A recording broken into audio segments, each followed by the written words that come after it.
So I think two things are true if you ended up here. You're a productive person and you care about that quality in your life. And second, you haven't really found the holy grail yet. There's something missing. And looking at the popularity of productivity content on the internet, I think it's safe to say that you're not alone. Throughout the past 100 years, there's been a movement in culture toward a collection of qualities that now seem to be pervasive in both our professional but also private lives. We've come to obsess over productivity and performance and efficiency. But increasingly, we also find that although they are indeed valuable qualities to strive for, on their own they are hollow and do not inherently bring with them a feeling of contentment or meaning in our lives. Or even worse, if they are our only mode of operating in the world, they might actually foster the opposite. So in this essay, I want to propose the counterweight we can cultivate to avoid living highly productive but unfulfilling lives, and suggest three practical steps we can take in order to get us moving towards something that is better, which somewhat ironically will actually make us more productive.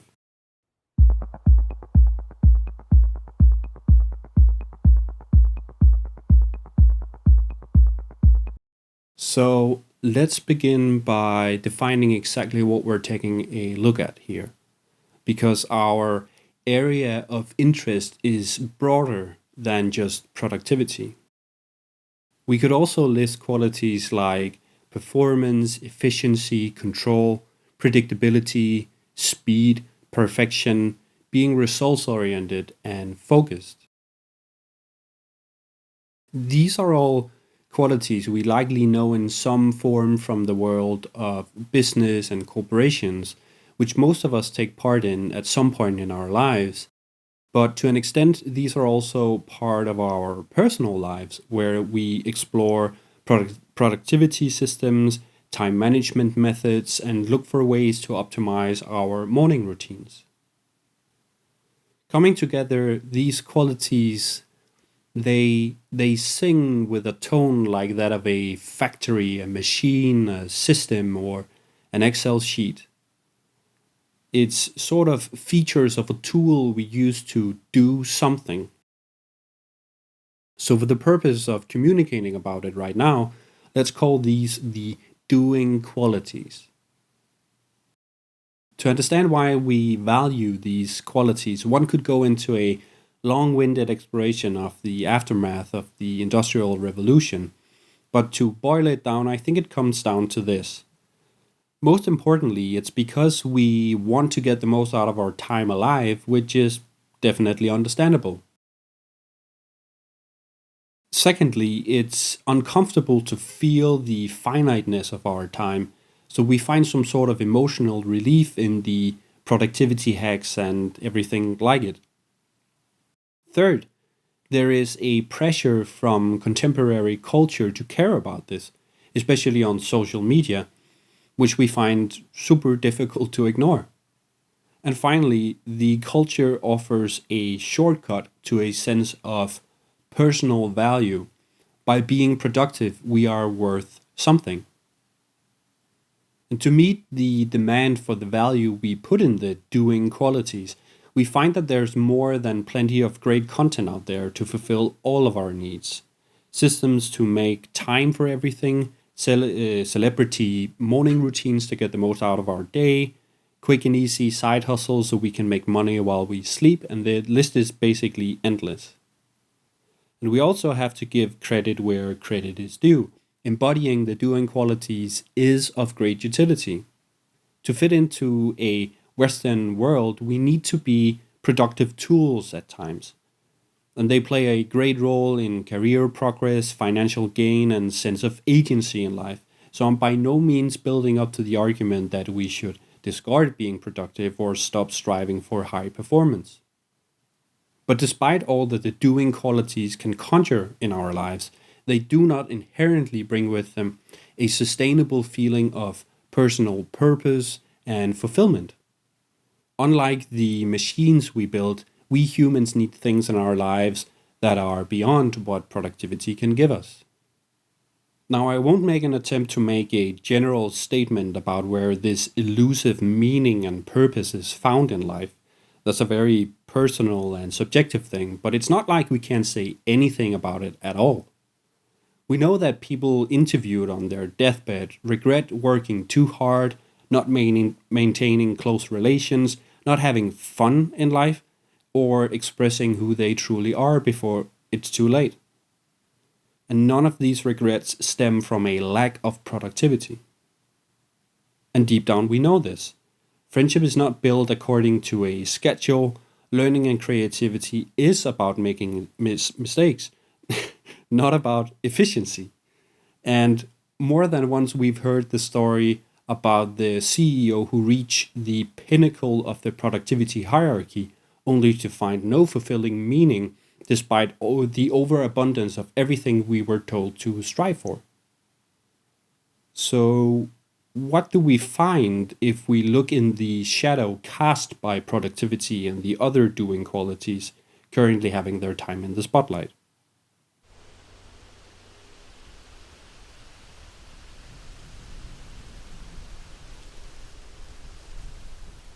So I don't think we find the answer in the polar opposites.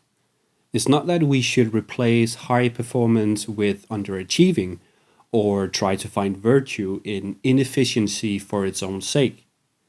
But if we think about the doing qualities as actions that can help us reach out and grab reality, we take, we get, we seize, we can balance this with actions of release, freeing, loosening, and letting go.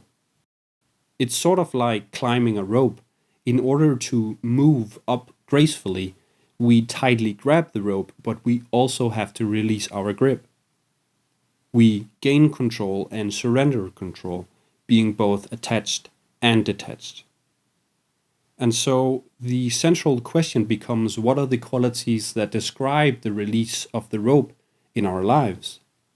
And here I would suggest play, experimentation, presence, openness, curiosity, vulnerability, and spontaneity. And in listing these qualities, what I've unintentionally done here is describe the qualities of a child, a human in its early natural form before the demands of society begins to imprint rules and values on us. Now, I don't think we should aim to act more childish, but there is a clue here. The counterbalance to the machine-like outcome and action-oriented doing qualities are these natural qualities of being human. So, for simplicity's sake, let's call them being qualities. The promise of these qualities is a chance to fill the void left by a life served solely in the name of productivity. It is through play and experimentation we find learning and mastery. And through embracing vulnerability, we penetrate the superficial and build trusting, loving relationships. And through presence and openness, we get to enjoy the fruits of our hard labor. And through stillness, we find time to process, reflect, and dream.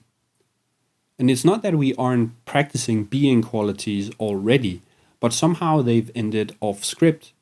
Maybe it's as simple as the general culture is not valuing these as much as being outwardly productive and focused, and so we hide away, or even worse, forget the comparatively messy being qualities in our individual lives. Doing is now done on record, while being is done off record. The goal then is to shift our mindset from the challenge guiding our lives being how much doing can I get done in my time on earth, and replacing it with how do I continually find the balance between doing and being. So, how do we begin? First of all, we could begin by cultivating playfulness. There's virtually no limit to what this can look like, but the core goal is to become a ninja who can weave between serious discipline and lighthearted fun throughout a productive day. And it takes practice to find your way of being playful, Bursting into dance on the street or randomly throwing a meme into a business presentation may not be your style, but don't let that discourage you. It's a muscle we can train, so we more naturally approach tasks with qualities of lightheartedness, experimentation, openness to whatever might happen, and nothing being at stake.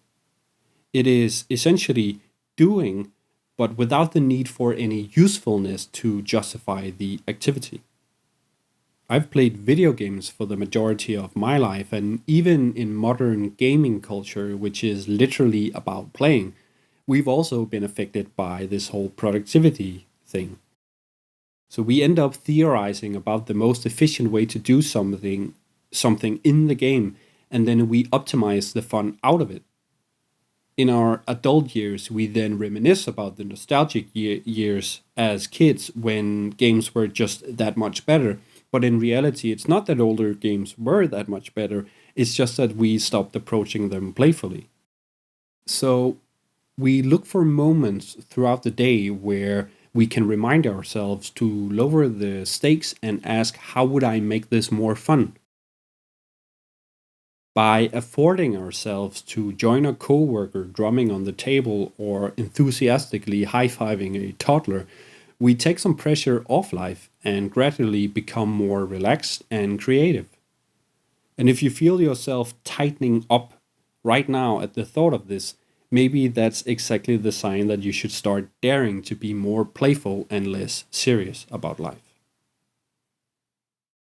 Second, we want to practice openness, which is leaving room for things to be and flow as they are. And we can begin doing this by capitalizing on the natural moments of detachment. Throughout our day, we have moments where we naturally detach from producing or doing. It's when we are in transit, for example, biking, walking, or sitting in a train. Or it's when we wait for the microwave to finish our lunch. Or it's when we go to the restroom at work. During these times, we have a chance to relax our minds and leave a bit of room for unstructured mental activity, which allows us to process and check in with ourselves. We evolved to have a natural ebb and flow in both body and mind, continually altering between consuming and digesting.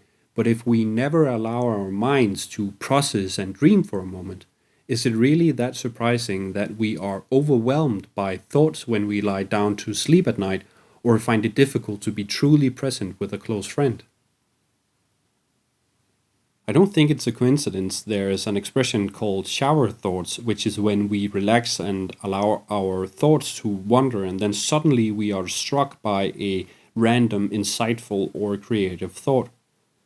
The shower is really one of the last bastions in our lives where we aren't engaged with work stimulated by media consumption or social interactions. So we want to practice bringing that state we find in the shower to the other parts of our lives where it's easy to do so. Going for a walk without listening to a podcast, riding the train without checking our emails, and yes, going to the restroom without our phone.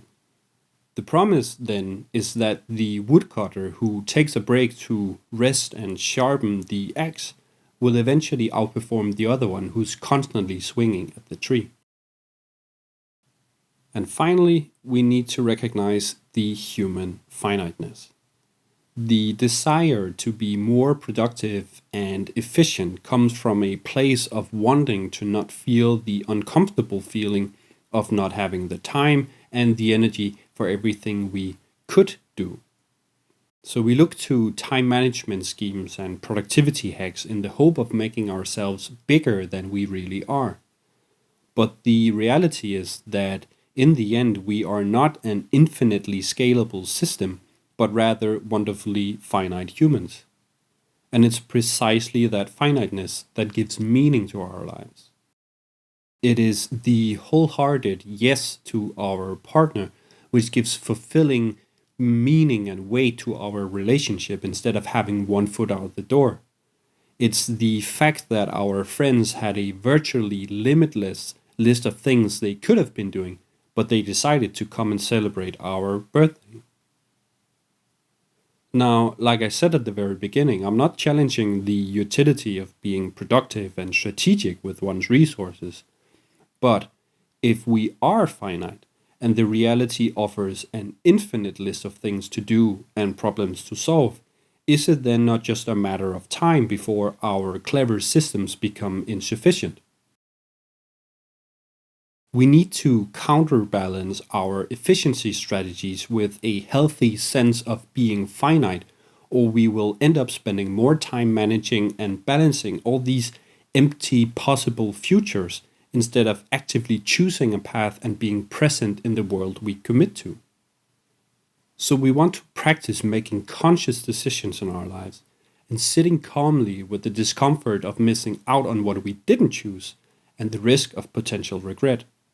This way, we dispel the illusion of believing there will ever come a time where we are fully in control and detach from the emptiness of what could be if we were just a little more efficient and commit wholeheartedly to what is actually in front of us.